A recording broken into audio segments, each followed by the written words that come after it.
Agradecer a oportunidade e parabenizar a todos que vieram para esse evento muito importante, o lançamento dessa plataforma. Eu acho que é de fundamental a gente ter essa preocupação em divulgar, em relatar, em fazer as denúncias. Eu quero falar 3 assuntos. Primeiro eu gostaria de dar aqui alguns exemplos, porque nós já ouvimos a Deci, foi muito feliz, o companheiro lá, o Sr. Francisco, e a exposição, a abertura aqui foi muito bem colocada a questão. Mas eu só queria alegar aqui algumas questões que é muito importante, porque quando a companheira diz que às vezes não é importante lançar o nome, ou que ficou preocupada, sabe, nós estamos uns farelinhos, sabe, eu posso dizer assim, mas é uns farelinhos que nós chamamos lá, o seringueiro, de âmago, e que esse pessoal só está aqui porque já está muito marcado, sabe, esse pessoal que estão nessa resistência. Portanto, não faz preocupação, você tem que dar juiz às pessoas, e você tem que fazer essas pessoas serem reconhecidas pela maioria das pessoas que estão sendo iludidas, né, pela política implementada. Eu estou colocando essa questão porque eu queria dar aqui alguns exemplos, e eu dou nomes, sabe, gosto de dar nomes. Por que nós estamos vivendo tudo isso nessa proposta da economia verde? Primeiro, nós na reserva extrativista Chico Mendes, antes, nós podíamos tudo e nós garantimos a floresta em pé. Nós fazíamos nossa casa, tirava nossa madeira, nós pescava, nós caçava, nós botava nosso roçado de subsistência. Esse ano nós fomos proibidos taxativamente em Brasileia. Teve pessoa que foi multada porque botou 1 hectare de roçado, 100% dentro da reserva extrativista, foi multada em 30 mil, em 40 mil, em 15 mil, em 10 mil. Eu fui multado e fui processado, fui julgado, porque estava tirando uma madeira para fazer uma casa para mim e outra para minha mãe. O ICMBio chegou, levou as taubas que eu tinha serrado, levou as estacas para fazer o meu corredorzinho, e eu ainda fui vítima de uma multa de 80 mil reais. Mas Laura, Neide, Eldo, um monte de gente aí entraram junto comigo. Deci foi muito importante na época, entraram também na minha defesa, acreditaram que a chefe do ICMBio disse no Globo que eu era o maior exportador de madeira, né? Então, quer dizer, foi uma grande denúncia que fizeram, né, contra mim. E quando eles viram a besteira que fizeram, né, porque eu consegui trazer o pessoal, a Laura foi lá, o Ariovaldo Belino, o Simeão, nós fomos uma caravana de vários lugares, e eu solicitei do Ministério do Meio Ambiente uma auditoria na minha colocação, porque eles disseram que eu tinha destruído a minha colocação.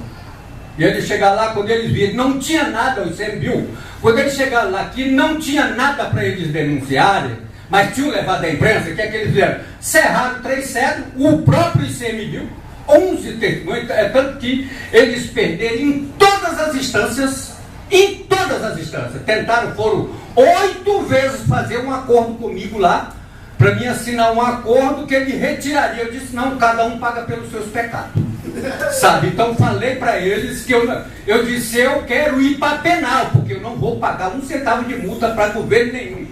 Então, quer dizer, é preciso a gente muitas vezes ter a coragem de se dispor a ir para penal por conta de um crime que você não cometeu.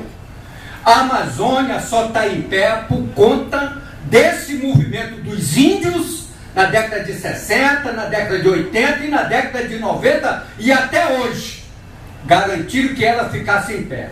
Por que agora nós estamos ameaçados, os índios, os seringueiros e os camponeses? Para vocês terem uma ideia, é bom a gente, é aí que eu digo, eu gosto de dar nome aos bois, não importa a ameaça, eu já sobrevivi a 6 atentados, já vivi a situação fui perseguido na época da ditadura militar, todas essas coisas, junto com o Deci, com tantos outros companheiros, E a gente vê que é importante nós colocar essas questões. Nós criamos uma reserva, que era, e foi demarcada algumas áreas indígenas, algumas, porque foi muito pouca, né? Foi criado os projetos de colonização e os assentamentos extrativistas. Nós criamos um plano de utilização, que o nosso plano que nós criamos, dizia que eu podia usar a casteira para fazer minha casa, para fazer a escola, a casteira que nós usamos, a que o vento derruba. Aquela que está morta. Inclusive eles me processaram porque eles chegaram lá e eu tinha tirado umas pernas mancas para fazer o assoalho da casa, de uma casteira que estava mais de 10 anos no chão. Foi comprovado pelo relatório de quem foi fazer o relatório lá. Então, eu estou colocando porque agora criar um novo plano de utilização, aonde tudo é proibido. Nós não podemos mais fazer nada se não for fazer esse plano de manejo. Lá na nossa área, teve uma velhinha que vinha trazendo como rancho para a cidade, o ano atrasado, vinha trazendo uma traíra. E o técnico do ICMBio topou ela e tomou a traíra, que era o rancho dela. Um peixe que você pega em qualquer poça de lama, em qualquer igarapé, em qualquer lago, qualquer camboa, você pega a traíra. E você viu. Foram lá e disseram que eu podia ser multado porque tinha um casco de jabuti no meu terreiro. Sabe, então, quer dizer, e eu levei o cara no meu giral. Aí disse, ó, então tu vai dar uma multa grande, porque eu não pago nem de 1 centavo, nem de 1 milhão, nem de 50 milhões. Aí mostrei para ele os pés da paca que eu mato, eu deixo sempre o fel da paca que eu deixo para remédio, ali lá no giral, sabe? Então fui mostrando para eles, isso aqui é cultura. O ICMBio não leva para nós uma pesada de carne todo final de semana. E a caça, para nós na floresta, toda a carne da caça para nós, por exemplo, na minha área, nós não matamos mais capelão porque ele pode entrar em tição. Mas na minha colocação ainda tem 8 bandos de capelão. Então se tem porquinho, tem viado, tem paca, tem muito tatu, por que eu vou matar um aqui, né? Então a gente discute todas essas questões. Então, eu estou colocando isso porque agora, com essa nova lei, né, do SNUC, que foi o SNUC que é a lei que se apega, como a Deci estava dizendo, que você assina o manejo, você assina a Bolsa Verde, lá no rodapé está dizendo que você está se comprometendo em cumprir com a lei ambiental. E a lei ambiental diz que você não pode matar uma cutia, um vagalume, uma cabra que te ferra. Porque é tudo coisa de ecologistas que não vivem a nossa realidade. Nós vivemos na floresta, nós dependemos da água, da pesca, da caça, da terra, da floresta, para a gente sobreviver. A gente não acaba, porque a gente vive daquilo. Quando nós criamos a reserva, para nós, se ficasse a floresta em pé, podiam levar toda a terra. Ninguém interessava, porque a gente vivia da castanha, a gente vivia da caça, então a gente queria a floresta. E é isso a questão. Só que aí a Marina foi para o Ministério, e é bom que a gente saiba disso tudo.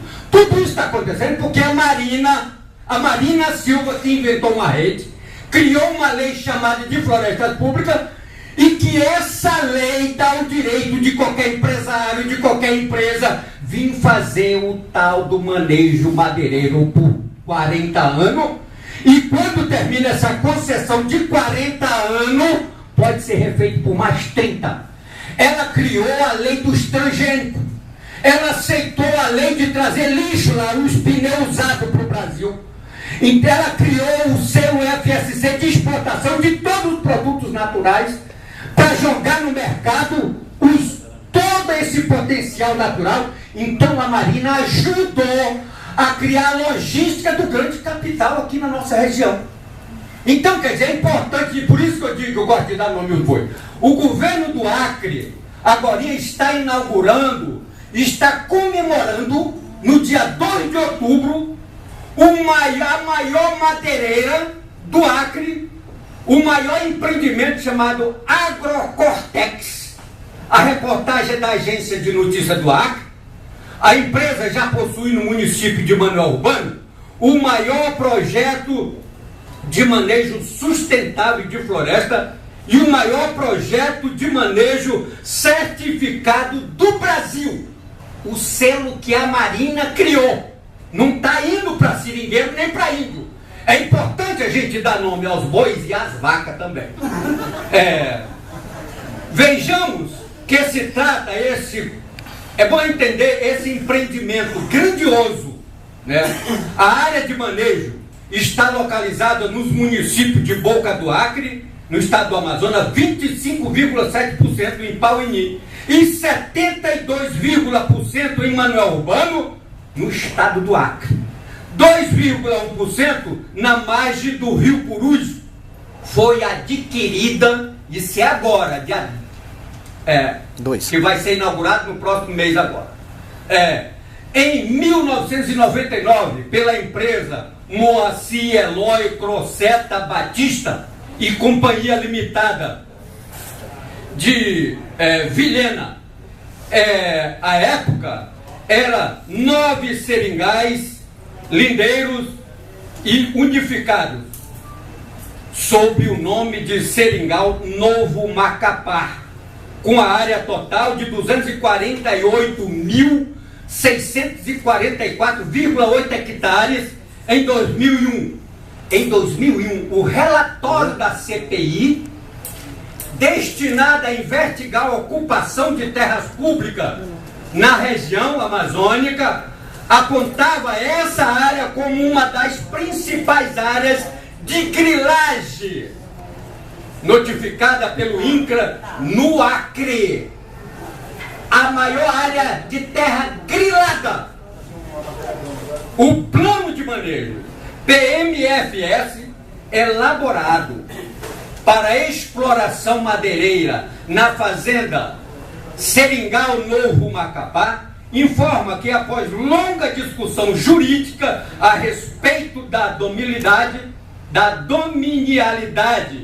o imóvel passou a ter 190.210 hectares. Apesar disso, provavelmente não perdeu o posto de maior latifúndio do país. Essa não é a única área de propriedade do empresário Moacir Eloy Croceta Batista. Identificamos também como sendo de sua propriedade a fazenda Alto Iaco, com 77.290,58 hectares, composta pelos seringais Potiguar, Palmares, Catinã, à margem do rio Iaco, em Sena Madureira, e a fazenda Baixa Verde, com pouco mais de 5.000, situada no município de Rio Branco e Senador Guiomar. Gente, nós estamos vivendo esse período, e eu acho que esse relatório ele é importantíssimo. Mas se nós não fizermos o levante, não adianta, que nós nunca vamos alcançar o bem viver colocado pela Pachamama.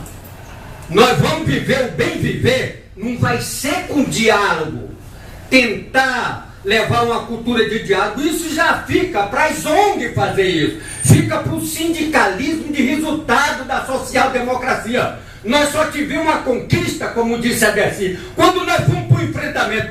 Esse relatório aqui é importante, mas se nós não tivermos enfrentamento lá na terra, se nós não ir ocupar os órgãos, se nós não fazermos os empates contra esse governo que está aí, não adianta, que não vai ter relatório que vai resolver o problema. Não vai ser nós lamentando os seringueiros, os índios, e pedir lamento e esperar que os órgãos, nós tem que ir pro cacete, nós tem que ir pro pau. Não adianta pensar que relatoria, esse pessoal pode contribuir com os dados pra gente, mas nós temos que atacar. Na época dos empates, nós atacava as três frentes. Uma turma ficava fazendo os empates, a outra turma ficava fazendo o trabalho de infiltração no meio dos fazendeiros, e a outra turma ficava infiltrando nos órgãos e trazendo as informações para nós, coisa que eles estão fazendo. Isso tudo, eles estão cumprindo um papel. Eu quero dizer isso porque aqui nós fizemos isso, junto já com com o Helder, com Laura, com o Vicente, com o Neide, com eles que estiveram aqui presentes, esse pessoal, com o Deci, com todos vocês, com o Lindomar, eu já me encontrei com vocês várias vezes. E cada vez vocês têm novidade para mim e eu tenho novidade para vocês. Então é importante, eu só estou aqui para dizer parabéns pelo relatório, mas dizer que nós temos que sair para a rua, ir para o enfrentamento, fazer os empates, fazer de novo os gritos da terra.